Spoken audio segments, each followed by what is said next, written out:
Lyon Radio. Rock, pop and Lyon. Merci Eve en tout cas d'être avec nous sur Lyon Radio. Chose extraordinaire en tout cas pour nous, c'est que vous serez le samedi 9 mars en Beaujolais, à côté de Villefranche-sur-Saône, pour participer à l'élection de Miss Beaujolais 2013. Expliquez-nous un petit peu comment vous êtes arrivé sur cette soirée, sur cette organisation. Alors en fait, j'avais déjà participé à 2 élections de Miss France. D'ailleurs, plus exactement, une Miss France et une de Miss Prestige. Donc j'avais fait une fois de chaque. Et comme ça s'était très bien passé, ils m'ont contacté, donc le comité de Miss France cette fois, pour refaire une deuxième édition. Quel sera votre rôle dans cette soirée ? Alors en fait, je vais être un petit peu avec 2 casquettes, à savoir dans le jury. Donc là, je vais tout simplement apporter ma pierre à l'édifice pour choisir la Miss Beaujolais.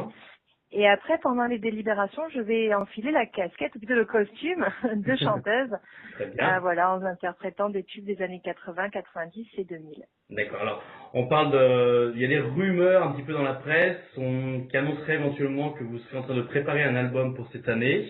Alors, est-ce que c'est de l'info ou est-ce que c'est de l'intox ? Alors, disons qu'on est retourné en studio pour faire des nouvelles chansons. Après, est-ce que ça va donner naissance à un album en entier ? Pas forcément, parce que c'est beaucoup de temps et d'investissement. Mais ce qui est sûr, c'est qu'il y aura une nouvelle chanson d'ici le mois qui vient. Là, on est en train de la peaufiner. D'accord. J'imagine une tournée derrière aussi ? Alors, comme les autres années, disons, ça fait 1 an, en tout cas, que je fais un nouveau spectacle sur les années 80 à 2000. Et donc là, il n'y aura pas forcément ma nouvelle chanson sur scène, en tout cas cet été. Mais il y aura plein de tubes un peu partout, à travers 40 dates. D'accord. On va revenir un petit peu sur l'élection de Miss Beaujolais. Donc, quelle est pour vous la Miss Beaujolais type que vous aimeriez avoir dans les candidates ? Bon, déjà, je pense qu'il faut que ce soit une fille qui ait une taille plutôt grande, puisque c'est vrai qu'en général, il faut quand même qu'elle ait une belle prestance. Ça passe aussi par le côté élancé de la silhouette. Après, pas forcément une géante non plus, parce que voilà, une fille qui fait juste 1m80, ça presque, tu vois, ça peut presque être masculin par moment. Donc une fille à la fois féminine, élancée, et puis surtout un beau sourire et du charme dans le visage, parce que le visage c'est très important. Vous avez participé à la saison 2 de Splash cette année sur TF1. Quel souvenir gardez-vous ? C'est partagé. Je garde à la fois un souvenir très agréable parce qu'il y avait une équipe entre les coachs, la production et les candidats, une équipe vraiment très très sympa. Mais en même temps, un souvenir très traumatisant parce qu'on s'est tous fait très très mal. C'était pas du cinéma. On a tous eu droit à aller chez l'ostéopathe, voilà, dans le meilleur des cas, voire pire.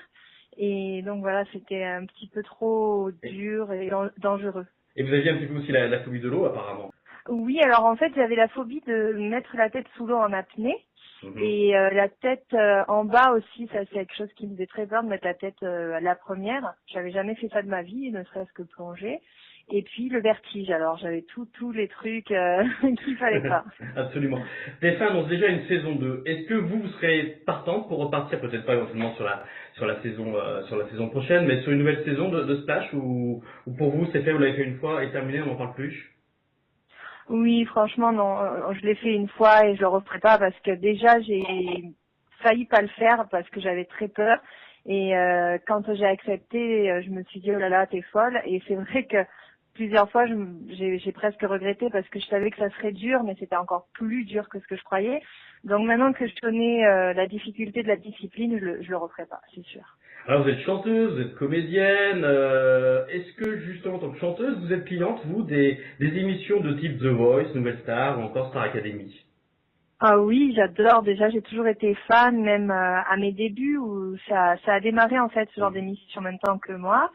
Et enfin, en même temps, en 2000, on va dire, quand j'ai démarré aussi, et je suivais ça en me disant, oh, bah, si j'avais attendu un peu, j'aurais fait ce genre d'émission, mais je suis arrivée un peu trop tôt, parce que, voilà, ça n'existait pas à mes débuts, quoi.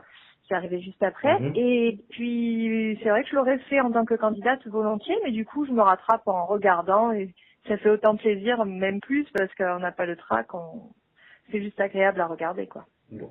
En tout cas, Ève, merci beaucoup d'avoir été avec nous sur Lyon Radio et on vous retrouve donc à l'ASMA, exactement, c'est à côté de Villefranche-sur-Saône, c'est dans le Beaujolais, donc pour l'élection de Miss Beaujolais 2013, ce samedi 9 mars. Merci beaucoup, Ève, à bientôt. À bientôt et merci à vous.